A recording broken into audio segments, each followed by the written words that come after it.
Çində Tesla'nın zavodu olsa da Cybertruck modeli yoxdur. Mən bilirdim ki, o Cybertruck çıxsa bazarı vuracaq və Çinlilər bir şey fikirləşəcək o Cybertruck'a görə və fikirləşdi. Tanış olun, GAC Pickup 01. Guangzhou'da olan GAC şirkətinin Cybertruck'a oxşar futuristik elektrik pikapıdır və seriya istehsalına 2027-ci ildə çıxmağı planlaşdırılır.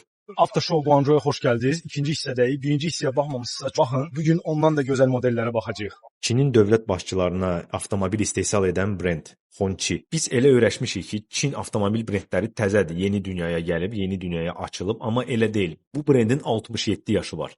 Bugün isə Hongqi lüks dizaynı, müasir texnologiyanı və güclü imici birləşdirərək dünya bazarına çıxdı. Deməzdim ki, bu brend populyarlıq qazanıb, bir də qiyməti ucuz deyil. 1 milyon yuandan başlayır. O da edir 130 min dollar. Düşünürəm ki, müştəri hələ bu qiymətə Çin maşını almağa hazır deyil.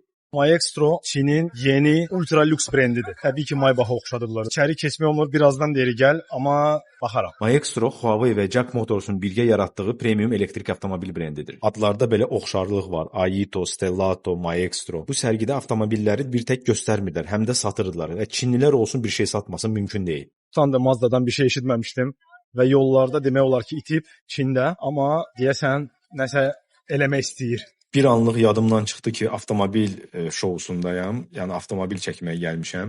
İlişdim qaldım bu Mazda'nın yanında. Nəysə, Mazda EZ60, Mazda və Changan'ın birgə hazırladığı futuristik dizaynlı elektrik SUV konseptidir. Hələ bazara çıxmayıb, ancaq çıxma ehtimalı yüksəkdir. Bu isə EZ6 Mazda'nın dövriyyədə olan avtomobilidir. EZ60 isə konseptdir. Onvo nisbətən yeni markadır və Nio'nun bir qoludur. Marka özünü ailə avtomobili kimi təqdim edir və bu konsept üzərində inkişaf edir. Təşəkkür edirəm vaxtınıza görə. Bay bay.